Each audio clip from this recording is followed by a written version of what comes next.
towards the end of the spring semester in 2023. I had about a week and a half left of the academic semester, and then with the final grading, and then the plan was to start the summer and to do some research travel. And it was kind of like every other day. I'd finished work, and I ended up driving home. I've been doing this now for the better part of 35 years, and everything went fine until I started to transfer out of the car, and my shoulder gave out. I could actually hear a loud pop.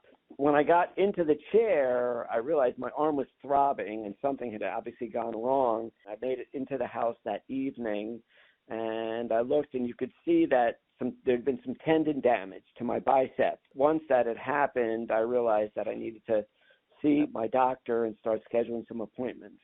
I was able to get up the next morning at 3:30 and start getting ready for work, but I realized I needed to contact my primary care physician.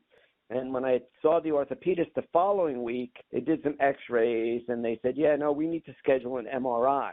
I met back with them, and the orthopedist met with me, and he basically said, look, you've got this long-term kind of worn-out rotator cuff that's about 95% torn. And if you don't do something about it now, then at some point you're going to lose pretty much most of your function in your right shoulder. Using a wheelchair for the past 41 years put a lot of wear and tear, and I understood at this point kind of the magnitude of the problem and the challenge going forward. I was going to have to accept the fact that I was going to have rotator cuff surgery and then deal with the consequences. Once my shoulder and the surgery took place and the surgeon was able to repair my rotator cuff, I spent about 6 weeks in a skilled nursing facility so as to make sure that my first 6 weeks post-surgery were in as safe as an environment. I was very, very nervous about re-tearing the surgery because it's very vulnerable. Your shoulder just needs to heal, and you need to make it through 6-12 weeks to make sure that the surgery takes. So I realized that this was going to be a major reconfiguration of my current lifestyle, but it also had me reflect much more on the long-term concerns. So I've started to anticipate what life would be like now that I've just recently turned 61, and the fact that I'm just not a 19-year-old young man anymore. And if I really want to remain independent, continue to work, and continue to kind of pursue, my hobbies and my family and friends, I really started to think, okay, what am I going to have to do kind of going forward so that I can keep both shoulders and arms healthy, but also do so in a way that I can continue to be productive and do meaningful things in my life. I would like to have another, 10, 15 years of relatively independent kind of life where I get to do work and research. I teach. I do administration at the Citadel where I'm an academic.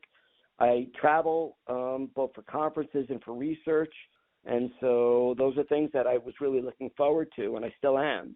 But I realized that I'm going to have to kind of rethink how I'm going to kind of address or approach the next 10 to 15 years. The idea kind of long-term of using a car and taking my wheelchair apart, put the different pieces together, separately in the car, and then do that in reverse when I get out is just not something that's going to be feasible for me long-term. Fortunately, I've actually been able to be approved and had my insurance company pay for a power wheelchair. What has become a much more challenging obstacle is, what do you do about transportation? Going forward, using an automobile is just not going to be feasible. So I've started to look into transitioning from a chair car into a adapted van, and they actually make a variety of different adaptations. The problem is that these modifications are extremely expensive. $80,000 or $90,000. They have to lower floors. They have to install ramps. They have to, provide different type of seating. So if I'm going to be able to visit friends and family in the Northeast or go to, college reunions, none of this would be possible without having some alternative form of transportation, such as a van. Unfortunately, Insurance, just about, well, all variations of insurance are unwilling or unable to cover any transportation, modified or otherwise. The van is a formidable challenge in terms of expense and modifications and then the ongoing maintenance of the van.